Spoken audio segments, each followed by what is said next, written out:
secrets are your bread and butter if you're a TikToker, because that's what gets people subscribing and coming back, is that you tell them like this much and then you hint that you know this much. The main law that is used for most people coming into dark femininity is the fact that you're not going to be chasing men, they're going to be chasing you. But to my mind, the bigger law of dark femininity should be that you are not going to be abused. If you physically can't stand to be alone, if you can't stand your own company, you are a target for abuse.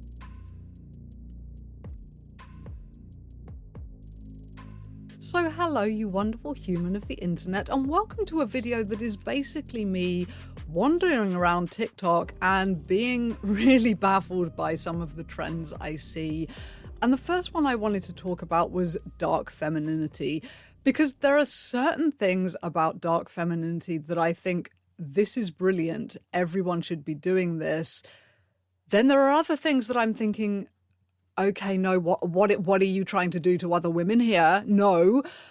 And then there's also the overarching theme of dark femininity, which I think is so funny. Because dark femininity, as quoted on TikTok, is basically just a very clever marketing scheme for getting women to do self-care by making it sound badass and dark and sexy and like you're going to be the queen commanding all the men all around you. But when you actually look into like, okay, so how do I tap into my dark femininity? The main tips you're going to find are things like do guided meditations, look after yourself, love yourself. They're not dark at all, right? They're not dark at all. They're things like exercise, go to therapy, get your shit sorted.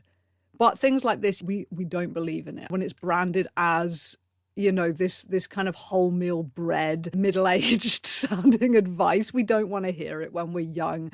So if you rebrand this stuff as being dark and it's not about like taking care of yourself and being sober and living a square life. It's if you do this stuff, you're going to be in touch with your dark feminine energy. You're going to be like Rihanna. You're going to have men falling at your feet and women if you swing that way. It's a secret. No one knows it. I'm telling you a secret here. Because this is, I swear to God, this is the TikTokers platform. Most of these kind of like slightly spooky, slightly witchy, into the shadow work. And that's something I really want to talk about at some point in the future too, is shadow work on TikTok. Because there's some scary shit that is not shadow work and should not be preached as shadow work to impressionable people. I have a lot to say about that, but let's just put that over there for now.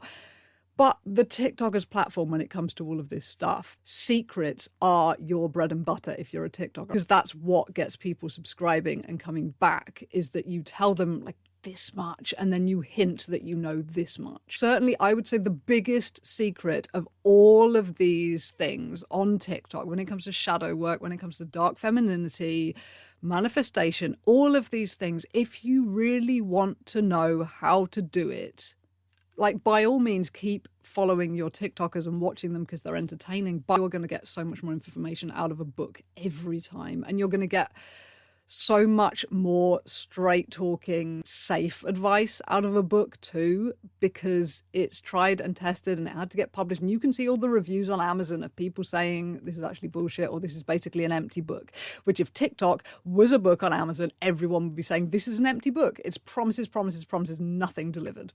Sorry, there's my completely off-topic rant.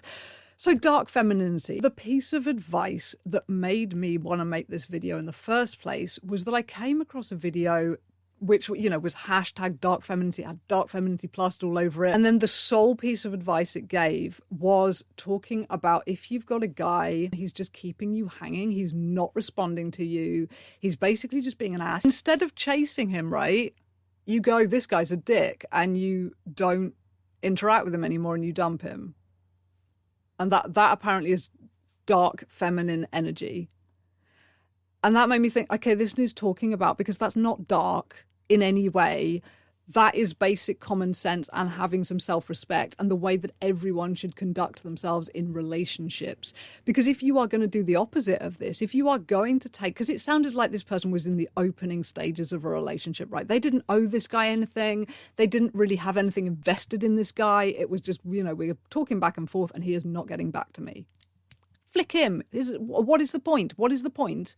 That if you keep feeding into that, and this guy obviously knows, okay, this girl has nothing going on in her life because she's always there for me, but I'm never there for her. And she will chase me and chase me and chase me, and I can just do whatever I like. If you keep feeding into that kind of relationship energy, of course you're going to end up in a bad place. And it could just be that you're treated like a doormat, but it could be that you're actively abused. This guy could be just saying, okay, will she though? Will she take it? And how far can I push it? You could be actually, falling into the trap of a gigantic narcissist or worse. And all of this stuff is really relationship advice and how to conduct yourself in a relationship if you don't want to get abused. Advice that I have wanted to talk about for many years now, but I never quite knew where to get started, how to package it, what to call the video, all of this stuff that you kind of have to consider, like, where do I just start spouting off this random advice on YouTube, But having witnessed a friend of mine go through really horribly abusive relationships for a number of years, more than one relationship, it left me realizing there are certain things that you need to do and have in life in order to be as safe as you possibly can from abuse of any kind in a relationship. And it's all stuff that starts before the relationship comes along, which is where I do applaud this dark femininity advice, because it is basically self-care advice, as I say, cleverly packaged self-care advice that will hopefully teach you to stand on your own 2 feet and not be used or abused in relationships.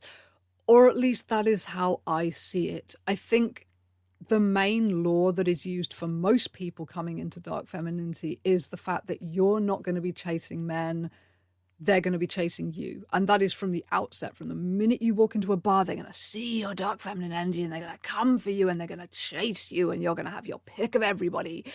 Which for me, as someone whose grey section doesn't have a huge sex drive, that doesn't really appeal to me. I don't really care. But for a lot of people, this is clearly a huge law. But to my mind, the bigger law of dark femininity should be that you are not going to be abused.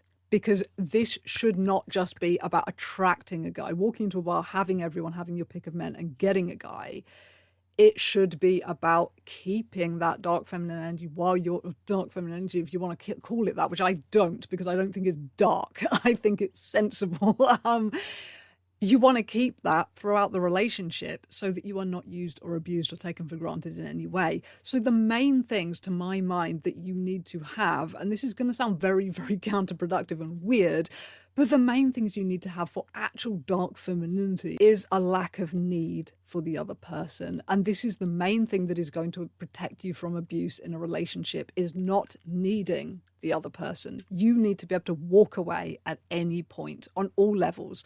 So that's emotionally, that's sexually, that's financially. You need to be able to walk away from this person, because if you can always walk away, they can't do anything to you that you don't like. The minute they get on your nerves or do something really abusive, you can walk. And that's the beauty of it. And this is where people will come to be abused, that they will be overly reliant on their partner. And that is often through no fault of their own. It is simply how they have been brought up, or it can be a financial situation. As I say, financially, a lot of people do end up reliant on their partners. And it is one of the things that an abuser will do, is try to make you financially reliant on them, particularly when you're talking about a female victim, because it is so normalized for, the guy to buy you things, the guy to be this financial bedrock. But if he does become your sole financial bedrock, how do you walk away? Particularly if you don't have, like a family that you get on with, so you can't just run away to mum's house. How do you get away if he becomes an abuser? But equally, emotionally, this was how I saw it with my friend who was in the abusive relationships, was emotionally he was, and this, because it was a guy. Guys can be abused too. In his case, it was emotionally. He was an enormous, enormous sucker for love, and he would do anything for love. Great big heart, and I really sounded like I was going to say something else then, didn't I? Great big heart and huge sucker for love. But that puts you in a really shitty position, because if you physically can't stand to be alone, if you can't stand your own company, how do you get away from a person? How do you get away from your partner? If they know you're going to be alone, you're going to go mad, you can't stand it. You are a target for abuse. Similarly, sexually, if you have too much need for sex with another person, they know they can just turn you into a booty call. They may not make you into an abuse victim with this, but they can make you into a doormat with this, that you can just be the side chick all the time because they know, okay, this one always down to fuck, but, I don't need to be there for anything else because she will forgive me anything for sex. So emotionally, sexually, financially, if you have all of these things sorted on your own. So the self-care and all of that comes into this hugely on all fronts, as far as I'm concerned, the guided meditation, all forms of self-care, so that emotionally, because I think emotionally is the hardest one to stand on your own 2 feet, honestly. Sex, there's a lot of toys out there these days. It's pretty easy to deal with yourself sexually, I think. So that's fairly easily. Financially, that depends on your situation completely, and obviously with the pandemic having just happened and still kind of rolling on to a degree, there are a lot of people who are left in shitty financial positions, and that can make you a huge target for abuse, in which case you need to bolster your statistics in the other 2 camps. So emotionally, sexually, try and make sure you're as independent as you can be so that you do retain some level of, I don't really want to use the phrase wearing the pants in the relationship, but kind of that. I mean, if you do want to get into the men chasing me kind of thing, yes, you will find that happens. If you do have this independence, you do have this ability to walk away, yin yang kind of thing, you do tend to find that there is usually a chaser and a chasee in a relationship. And if you are not going to chase someone else, you will often find that they end up chasing you, or the relationship just crumbles. If no one's going to chase, there's going to be no relationship. But usually, if there's a spark of attraction there, it's kind of like having a silence in a conversation. If you're talking to someone and they're speaking and you just don't respond after a while, they will usually fill in the gap and keep talking. It's like that with chasers and chasees. So if you fall silent over text for a while, well, someone's got to give eventually. Someone's got to text eventually, right? So you probably will find that people start chasing you a bit more if you pull back. However, I would like to say there is a point that you can go too far with this, and you can become too independent and too unreliant on other people, because I personally have gone way too far with that in my life, and it will leave you alone, and it does leave you alone. If you become too emotionally independent, so autistic, I don't have much need for human company. So I don't tend to lean on other people, which can also mean I'm not there for other people sometimes, because if you don't lean on other people, they don't think to lean on you. So eventually, if you're not chasing anyone in your life, you're pulling back, you're going to find that a lot of people just drop away and you end up alone. So unless you're out there, physically out there in the world, going to bars, going to clubs really frequently, like I was in my early 20s. And in that case, I did have quite a lot of guys chasing me. And one of them I mentioned in the story times I've been reading recently, he would always tell me that song about 26 tracks just to know your name or something. He was like, that song, every time I hear that song, I think about you, because every time I went to a club, I couldn't get hold of you. I was chasing you around the club. I never knew if you were going to be there. I couldn't get your name out of anyone. It was like all of this. And, he, I feel like, would have been an abuser in a relationship if I had have let him. He was very, very jealous, very possessive. But like I said, I didn't need him enough for that shit to fly. And he wangled it for a while. I ended up with him owing me about £400. So he wangled it on the financial front because he could. I had a job, he didn't. I didn't need the money as much as he did. So it was like, look, this is not super important to me right now. If you need it, I will buy it for you, kind of thing. So he managed to wangle me on the financial front. But on more important sides, emotional, sexual, the stuff that really would have been abuse to me at the time, he didn't manage to wangle it. And after 6 months, it was like, look, you're pissing me off and I don't need you. So bye, and that was where it went. So yeah, you will find that people chase you if you are out in the world to be chased. However, if you are kind of an antisocial hermit, and then you make yourself very, very emotionally unavailable, I think you're going to end up alone. So you need to watch it with this dark feminine stuff a little bit. And then the final thing that I wanted to say about dark femininity regards the stuff that I see and I'm like, oh no, oh fuck no, you have completely got the wrong end of the stick here and you are trying to pimp this idea out to women and it is horrible. And that regards one little TikTok I saw where it was talking about composure and trust and vulnerability and basically saying never show your vulnerability to the world. Never. You know, if you're going through something, you never show it to anyone, you know, unless you absolutely, absolutely trust this person. They are the only people who get to see you being vulnerable. Everyone else, you have to be an absolute mask of composure. You have to be a total still wall for, and no one gets to see you with your guard down unless they've earned it. And I can see this being a very cool thing in some situations. That yes, there are certain people that you don't want to show your vulnerability to. Obviously, anyone who seems like an abuser, you don't want to show your vulnerability to them. Situations like, say if you've got young kids, you might not want them to see you really, really broken down and vulnerable in scary situations because they need to have a secure environment. You don't want them to see that the world is a mess and it's terrifying yet, you know?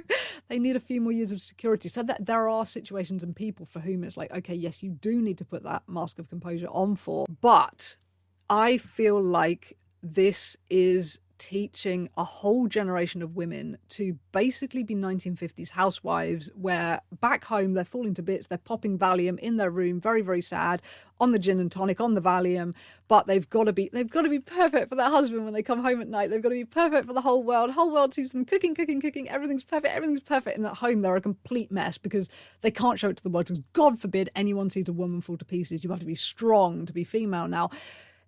It just echoed of that a little bit to me. And something that I need to insert here is the basic law of manifestation regarding like attracts like. So if you are constantly going to portray that you are tough, that you are spiky, that nothing gets to you, this is the energy that you are going to get back from the world. You're going to get a lot more toughness, a lot more hardness back from the world. Whereas if you are willing to show some softness to the world, you are going to get a lot more softness back. I would say I've really experienced this doing YouTube, that most of the time that I've been on this channel, I have been unbelievably blessed with the kind of people I have attracted, that you guys are genuinely lovely, genuinely intelligent, on my wavelength. It's incredible. However, when I was drinking heavily in 2017 and I became this god-awful blunderbuss of toughness, and I was constantly responding to hate comments videos, constantly taking the piss out of trolls, just generally being a very tough asshole the whole time. That is the one and only time that my following has kind of become nasty. Not necessarily to me, but just reading the comments. There was so much kind of nasty energy going on. And like attracts like, it really, really does. So I think if you are willing to constantly be surrounded by spiky, tough energy, feel free to portray that at all times. But if you need some softness from your friends in your life, then you need to be willing to show some of that, or you're never going to get any of it back. It just smacks a little bit of boys don't cry, you know? And I did know someone who had a parent die, and they had been so taught, look, you have to be the strong one in the family now. Now that this person is gone, you have to be the strong one in the family.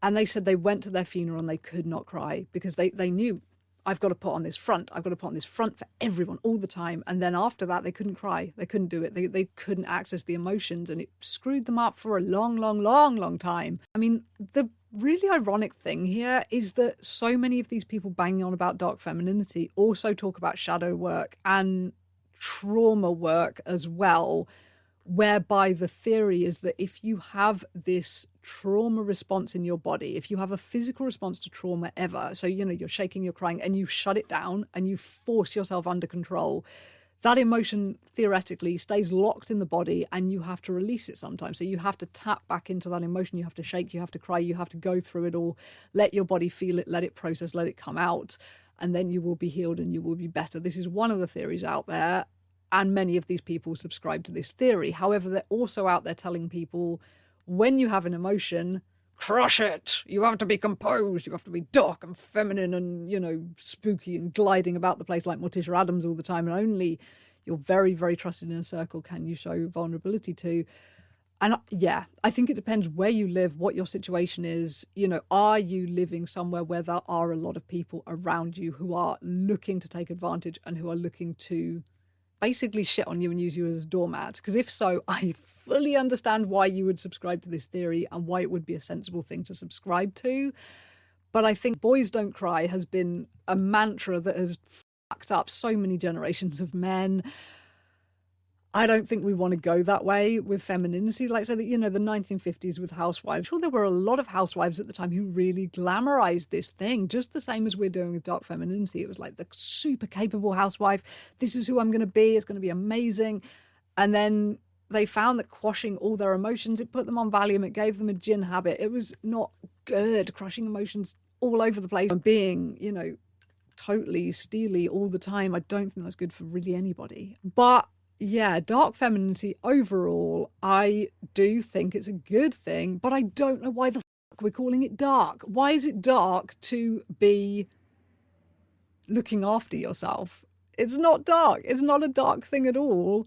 It's simply clever marketing because we don't want to eat wholemeal bread, essentially, when it comes to our philosophies. We don't want to go, oh, right, okay, so I'm going to do all the sensible stuff then. Oh my God, I'm going to like meditate every day and do some yoga, eat well, you know, all this stuff that just like when people put it to you, it's so common sense and it's so sensible and you don't want to do it because it sounds like the opposite of fun. But when you put this like dark spin on it, you're like, oh, you're going to have the men falling at your feet and blah, blah, blah, blah, blah. You will do that shit. So I think it's very clever marketing. I don't know who first came up with this thing, but I think it's clever marketing and hopefully it will get more women to a place where they do have this emotional, not unavailability, but independence. And I'd just like to jump in here to say that after making this video, it has made me think I should really make a second video on dark femininity, giving my own tips on how to be as emotionally independent and unabusable as possible, as these days I am really quite good at staying productive and happy without much input from other people and without much contact with other people. You know, I have a lot of health issues. I don't get to go out a lot. You come to terms with that and you have to find ways to fill your time and to be happy. And I feel like I found those things and it'd be quite a cool thing to pass on. So maybe drop me a comment if you're interested in that video, or drop me a comment actually if you have tips of your own for emotional independence. But you don't need to have all the power in a relationship. Not everyone is a dominant. Not everyone wants to be a dominant, really. I think we all find the idea sexy, appealing and cool. But just ask any submissive guy how common finding a truly dominant woman is, and he will probably tell you it's been a very, very hard struggle to find a truly 100% dominant woman. But I would say that also goes for men. And the reason that so many men are submissives in the bedroom is because they have to put on this dominant show for the majority of the time. And the submissiveness has to come out somewhere because most people are not 100% dominant, male or female, not 100% dominant. Therefore, you don't want to have all the power in the relationship. You don't want to be telling your man everything that they're doing all the time. You don't necessarily want to have all the power. But I think to give you enough of the power that you are safe from abuse and that it puts you in a good, balanced level relationship, I think that's a great thing. If you have come across this dark femininity stuff on TikTok, I would be intrigued to know what your reaction was, and particularly if you have tried any of the kind of weird things that people are putting out there with manifestation and dark femininity and all of this. Have you tried it? Did you have results? Were they good? Were they bad? Were they fucking random? Tell me things. I don't know, but I'm going to shut up. And yeah, if there's any other weird trends that you've seen going around TikTok, please tell me things, because I seem to be falling down a lot of very weird rabbit holes. So please give me more to fall down. I love it. So anyway, thank you for listening. I've run out. Bye-bye.